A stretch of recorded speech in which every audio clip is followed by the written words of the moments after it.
donc même côté graphique sax problème la lii à tout moment fas bi mën na lekk mboq bi même côté graphique ça pose problème parce que boo jëlee fas bi nii mu tiim mboq bi nii bu doonee fas bu foqale léegi mu sëgg lekk mboq te noonu lay demee fas bi day lekk mboq bi. fas amatul bëñ. fas amatul bëñ. te nee na fas bi amatul bëñ. ah bon mbaa di dóor yi métti. fas amatul bëñ. mais wóorul. mboq bi tamit xam nga lii daal pour man sécuriser wu ñu mboq mi mboq yi seen bopp ñoom ñoo sécuriser wul seen bopp. parce que pour man même lii côté mala ak tool moom c'est pas toujours. non. ay histoire rek lay créer. fas doo ko tiimale mboq mi ni suuf te surtout fas bi daa xiif fi ñu toll nii.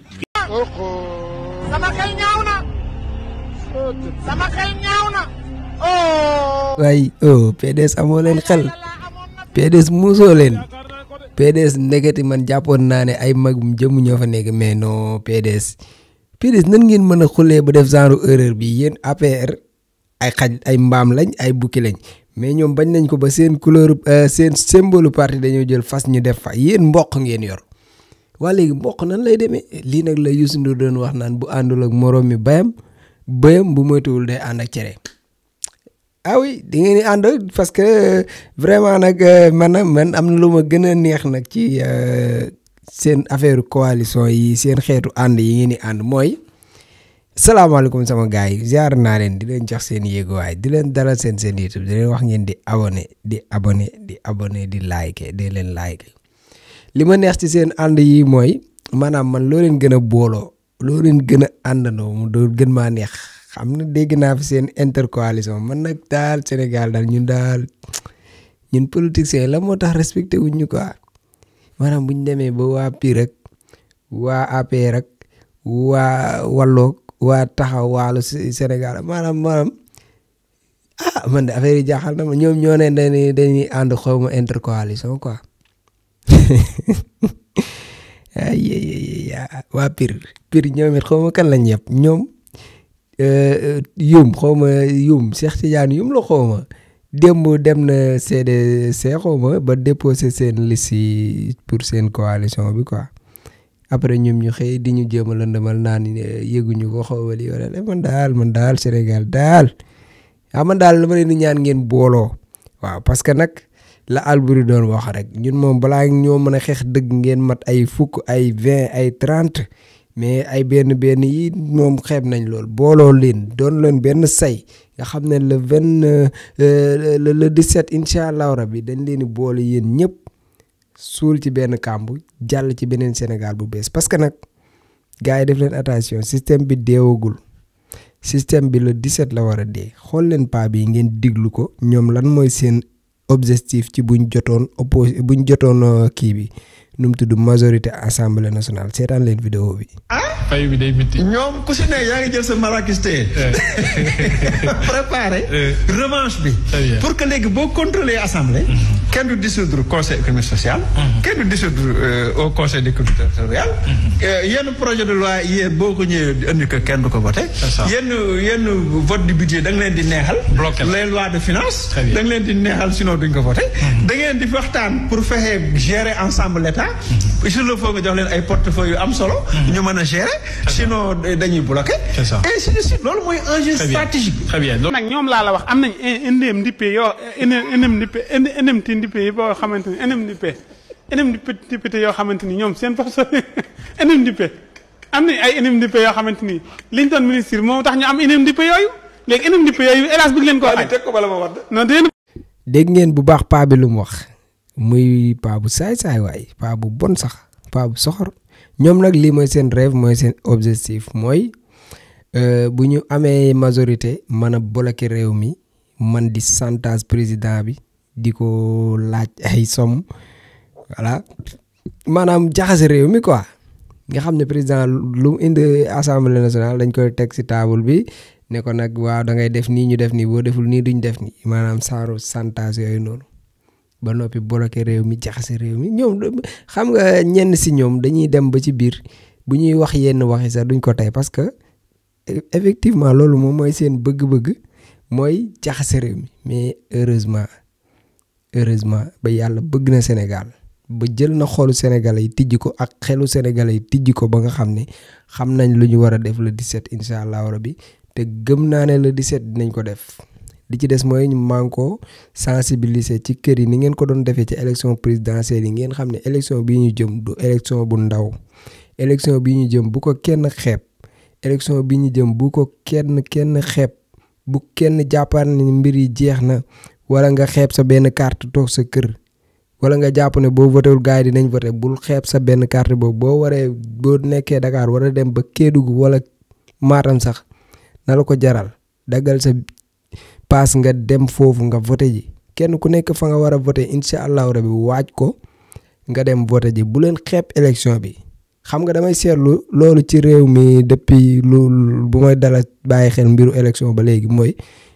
taux de participation bi nga xam ne ñoom ñooy participer ci élection présidentielle ak taux de participation bi war a participer ci ay élection locale ak législative dafay am différence bu bari maanaam nit ñi élection présidentielle la ñuy gën a jug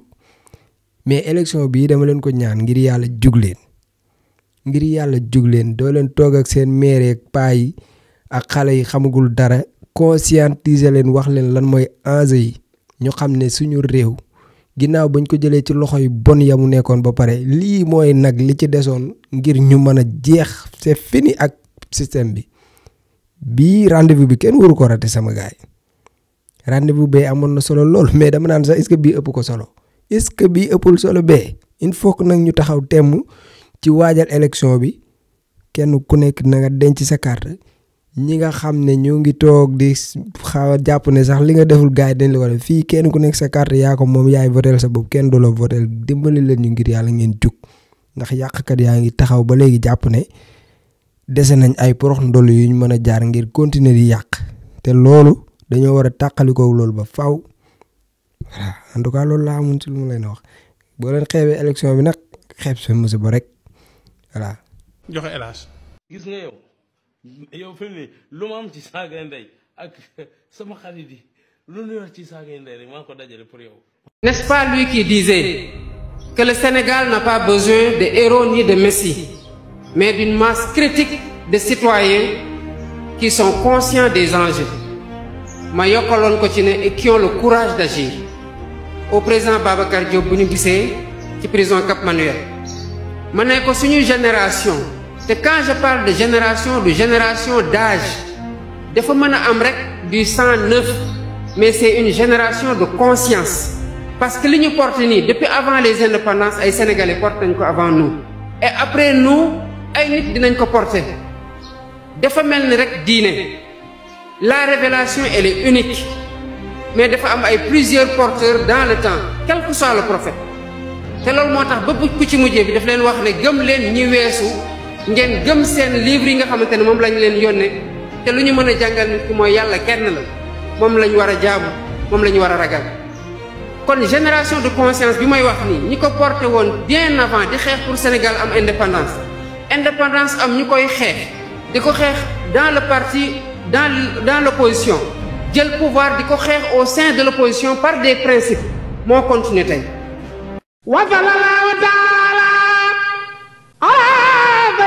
secret Cheikh Sidil Mukhtar ñaan yàlla Cheikh Sidil Mukhtar ibnu Cheikh Mouhamadul Amin ñu ngi toog ak sëtam Cheikh Abdoul Aziz Mbacké borom fas nga xam ne da ko donnee ci ay maamam di fas gu baax ci néew kattan ak ngóora Cheikh Abdoul Aziz ana fa suñu fas gi. waaw bisimilah sëñ buur fas kii de day fas goo xam ne dañ koo jëlee woon suñu maam Cheikh Sidil Mukhtar dafa amoon genn góor gu ñëwoon ca Mbàkke Kajoor doon ko jàmbat ci dawatu bu néew kattan fas la goo xam ne nag dafa bokkoon ci kàggu yi suñ baara yoo xam dafa jóge woon ci Sirul Masoon waaye giñ naa ci yàlla képp koo xam ne nga am jafe-jafe néew kattan moo xam ne ngay sëy di gaaw di yegg mbaas sàkkat delluwaat waxtu woo ko takkee takk léegi gis léegi rek ndax fas gi nag leen rek a koy toj mooy toog ci gën waaye képp ko am jafe-jafe néew kattan waxtu woo takkee fas gi da nga tàqali ko loolu bu faw ndax day gàllaaj goo xam ne gàllaaj gu yéwén ndax gàllaaju cat la ba mu ne la biirun baarun sa saqin mujj bu xaaf jana fa xëyti baat yooyu ndax gàllaaju fas day gàllaaj goo xam da ngay takk léegi gis léegi ndax ñaareel ba sax dañuy wax ni nit bu ko takkee tëw a yegg di ànd ak soxnaam waxtu wu demee ba tëw a yegg sax dañ koy sart mu tekki ngir mën a yegg fas gi nag ak moo xaatim bee ànd waaye mboolem koo xam ne am nga jafe-jafe néew kattan ak at yoo mën a am rek waxtu woo ko takkee da nga tàqali ko néew kattan bu faw day fas goo xam ne sunu maam Cheikh Sidil Mukhtar moo ñu ko joxoon muy lu waay donnu def lay ruus Cheikh Sidil Mukhtar juróom-ñaareelu xalifa Cheikhul Khadim jàmbaar ja ñaankat yàlla bi kon yow mee seetaan wooteel ci numéro bii commandé ci fas gi ak fu mën a nekk ci àdduna dana la fa fekk ngir faj say aajo ci néew kàttan ci biir néegu sëy am Sidi Lamine Bara moo sañ a fat dàmpamub. waaw di leen wax ne nag maa ngi ànd ak Serigne Abdou Aziz Mbacke di ñaankat boobu nga xam ne macha allah lépp lu jëm ci wàllu ngóor yàlla may na ko ci tawfeex boo xam ne ku ci am jafe-jafe rek boo jokkoo ak Serigne Abdou Aziz bu soobee yàlla sa aajo dina faju numéro téléphone bi moo nekk noonu ci suuf mais tamit day ñaan day listixaar kon nag jokkoo leen ak Serigne Abdou Aziz.